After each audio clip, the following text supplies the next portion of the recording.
So as we're looking at this horse Minnie and the long lines being ground driven by Madison, we're noticing how the feet leave the ground. So as that front foot leaves the ground, watch and see if the hind foot tracks in the print of the front foot or past it.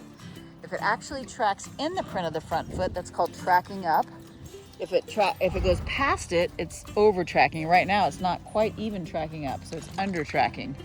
So one of the things I look for as a physical therapist is a horse that tracks up or over tracks if I want the rider above to get the most swing in their pelvis. Doesn't mean I don't have the other type.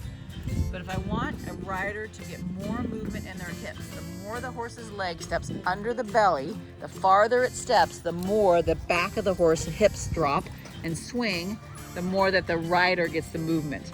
So if I'm trying to work on somebody's postural control, their balance and their trunk control, I'm gonna try to maximize that movement. It's like you sitting on a Swiss ball that's moving through space dynamically. So you're having to balance all those motions, forward and back, side to side, and rotation. So it's like this living, breathing therapy ball that you have to react to. So this horse right now is a little bit on the stiffer side. Normally I think he tracks up a little bit more. But if you even look at his legs, the way his legs are put on, they're a little bit straight from the fetlock down. A little bit like, I'm gonna say pogo sticks, but I do know when this horse trots, he is like a pogo stick. He's got a nice walk, but when he trots, he's kind of vertical.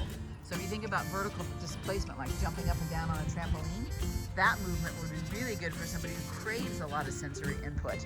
So maybe somebody who is seeking sensory input or low tone that needs that kind of pounded into their nervous system. So that's one type of movement. So this is another horse that we're looking at. This is Mary. And if you look at the overall impression of Mary compared to Minnie, Mary is just a generally more relaxed type of horse. And it takes different types. If you were to put a personality like people, type A and type B, this is a more type B horse, whereas Minnie's a type A, a little bit more energetic, a little faster. This horse generally is slower and, like I said, a wider base. So watch the hind legs of this horse and the print of the front foot. Already just noticing as that front foot leaves the ground, that hind foot is already over tracking past that hoof print. So naturally this horse has about a foot over track. So therefore the back is more relaxed, it's swinging, the hips swing a little bit more. And so the rider's gonna probably get more motion sitting on this horse. And Madison, see if you can even get her to over track a little bit more. So there we have a little bit. About, yeah, that's actually a foot and a half. Not in inches, but in the hoof print. So this horse, because she's a little bit wider and a little bit calmer, if somebody was worried or fearful, this would be a great horse to calm them. She's very calming herself, and she's a small enough size. If the therapist had a sidewalk, you could hold a little tiny person on this horse and feel like it was quite stable. So again, just a various type of movement and a different type of personality. Here's another type of horse, obviously a bigger horse, because we have adult riders as well as children. This horse is a draft cross, I believe draft and thoroughbred cross. So she has kind of the best of both worlds. She's sensitive, but yet steady.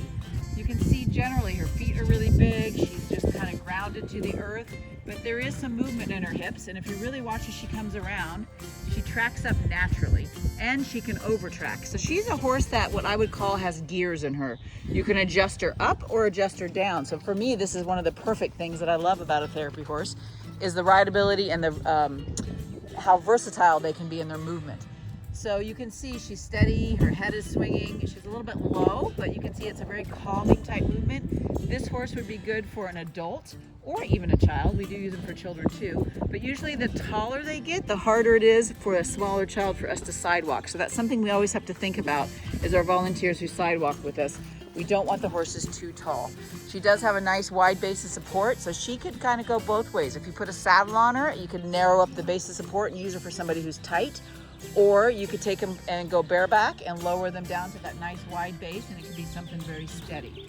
So I like this horse because she has kind of the best of both worlds.